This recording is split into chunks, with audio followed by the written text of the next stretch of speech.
The Mail. It was the Dover Road that lay, on a Friday night late in November, before the first of the persons with whom this history has business.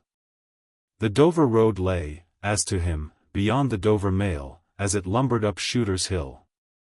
He walked uphill in the mire by the side of the Mail, as the rest of the passengers did, not because they had the least relish for walking exercise, under the circumstances, but because the hill, and the harness, and the mud, and the Mail, were all so heavy, that the horses had 3 times already come to a stop, besides once drawing the coach across the road, with the mutinous intent of taking it back to Blackheath. Reins and whip and coachman and guard, however, in combination, had read that article of war which forbade a purpose otherwise strongly in favor of the argument, that some brute animals are endued with reason, and the team had capitulated and returned to their duty. With drooping heads and tremulous tails, they mashed their way through the thick mud, floundering and stumbling between whiles, as if they were falling to pieces at the larger joints. As often as the driver rested them and brought them to a stand, with a wary "Wah-ho! So ho then," the near leader violently shook his head and everything upon it like an unusually emphatic horse, denying that the coach could be got up the hill. Whenever the leader made this rattle, the passenger started, as a nervous passenger might, and was disturbed in mind.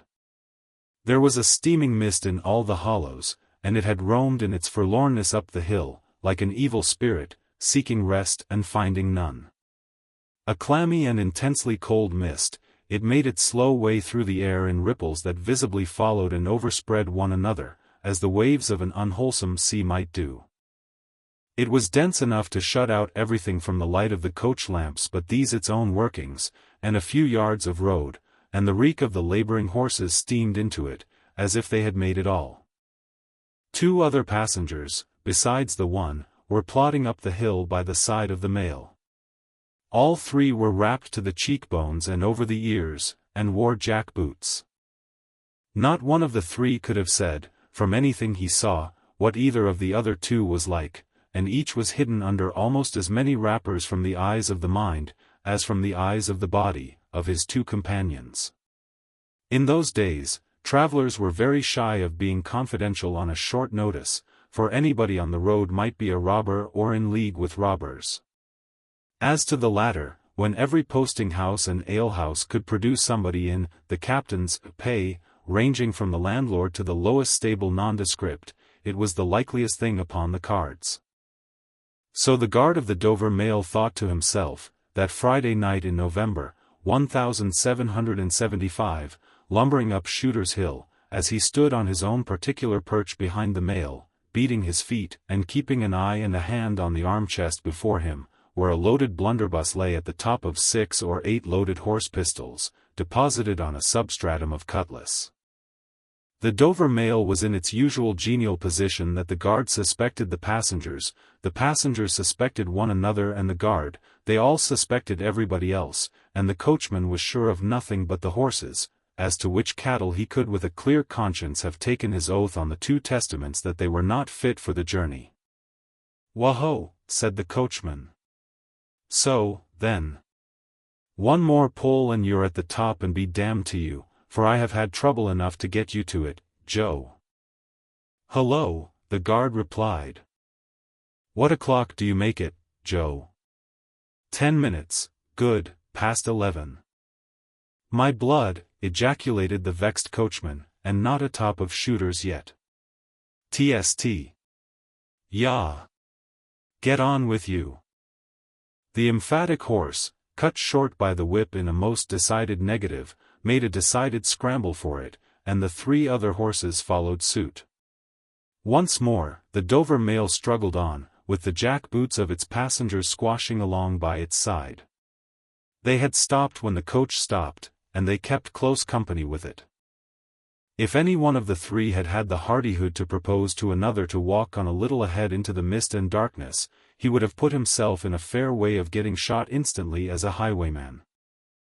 The last burst carried the Mail to the summit of the hill. The horses stopped to breathe again, and the guard got down to skid the wheel for the descent, and opened the coach door to let the passengers in. "TST. Joe," cried the coachman in a warning voice, looking down from his box. "What do you say, Tom?" They both listened. "I say a horse at a canter coming up, Joe." "I say a horse at a gallop, Tom," returned the guard, leaving his hold of the door, and mounting nimbly to his place. "Gentlemen! In the king's name, all of you!" With this hurried adjuration, he cocked his blunderbuss, and stood on the offensive. The passenger booked by this history was on the coach step, getting in. The two other passengers were close behind him, and about to follow. He remained on the step, half in the coach and half out of. They remained in the road below him. They all looked from the coachman to the guard, and from the guard to the coachman, and listened. The coachman looked back and the guard looked back, and even the emphatic leader pricked up his ears and looked back, without contradicting. The stillness consequent on the cessation of the rumbling and laboring of the coach, added to the stillness of the night, made it very quiet indeed. The panting of the horses communicated a tremulous motion to the coach, as if it were in a state of agitation.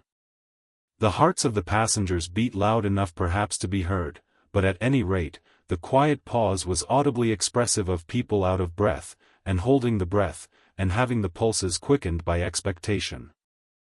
The sound of a horse at a gallop came fast and furiously up the hill.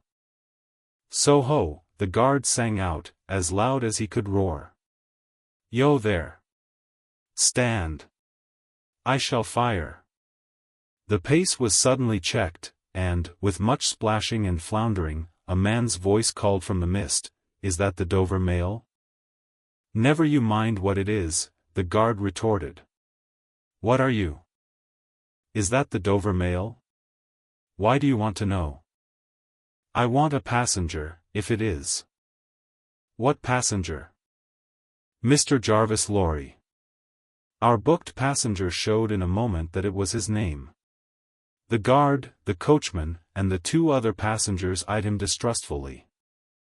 "Keep where you are," the guard called to the voice in the mist, "because, if I should make a mistake, it could never be set right in your lifetime. Gentlemen of the name of Lorry, answer straight." "What is the matter?" asked the passenger, then, with mildly quavering speech. "Who wants me? Is it Jerry?" "I don't like Jerry's voice, if it is Jerry," growled the guard to himself. "He's hoarser than suits me, is Jerry." "Yes, Mr. Lorry." "What is the matter?" "A dispatch sent after you from over yonder. T and Company." "I know this messenger, guard," said Mr. Lorry, getting down into the road assisted from behind more swiftly than politely by the other two passengers, who immediately scrambled into the coach, shut the door, and pulled up the window. "He may come close, there's nothing wrong." "I hope there ain't, but I can't make so nation sure of that," said the guard, in gruff soliloquy. "Hello you." "Well."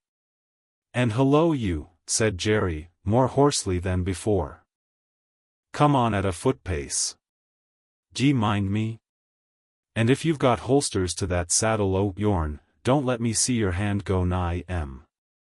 For I'm a devil at a quick mistake, and when I make one it takes the form of lead.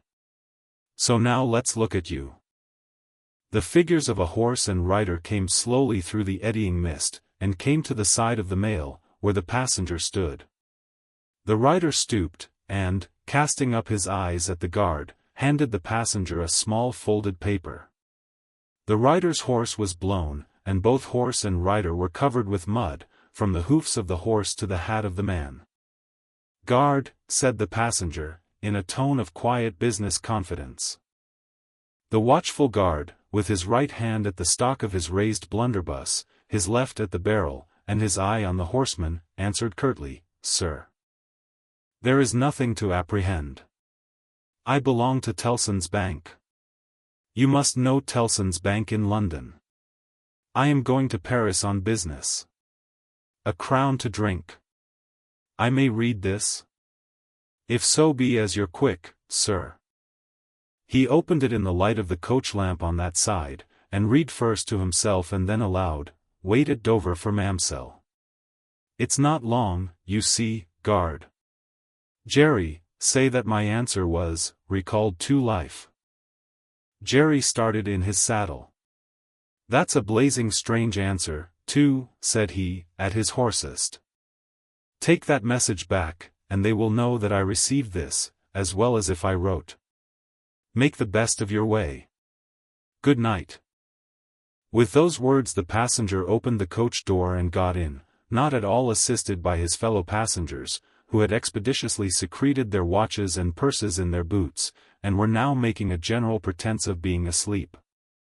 With no more definite purpose than to escape the hazard of originating any other kind of action. The coach lumbered on again, with heavier wreaths of mist closing round it as it began the descent. The guard soon replaced his blunderbuss in his arm-chest, and, having looked to the rest of its contents, and having looked to the supplementary pistols that he wore in his belt, looked to a smaller chest beneath his seat, in which there were a few smith's tools, a couple of torches, and a tinder-box. For he was furnished with that completeness that if the coach lamps had been blown and stormed out, which did occasionally happen, he had only to shut himself up inside, keep the flint and steel sparks well off the straw, and get a light with tolerable safety and ease, if he were lucky, in 5 minutes. Tom, softly over the coach roof. Hello, Joe. Did you hear the message? I did, Joe. What did you make of it, Tom? Nothing at all, Joe. That's a coincidence, too, the guard mused, for I made the same of it myself. Jerry, left alone in the mist and darkness, dismounted meanwhile, not only to ease his spent horse, but to wipe the mud from his face, and shake the wet out of his hat brim, which might be capable of holding about half a gallon. After standing with the bridle over his heavily splashed arm, until the wheels of the mail were no longer within hearing and the night was quite still again, he turned to walk down the hill. After that there gallop from Temple Bar, old lady, I won't trust your forelegs till I get you on the level, said this horse messenger, glancing at his mare. Recalled to life. That's a blazing strange message. Much of that wouldn't do for you, Jerry. I say, Jerry. You'd be in a blazing bad way, if recalling to life was to come into fashion, Jerry.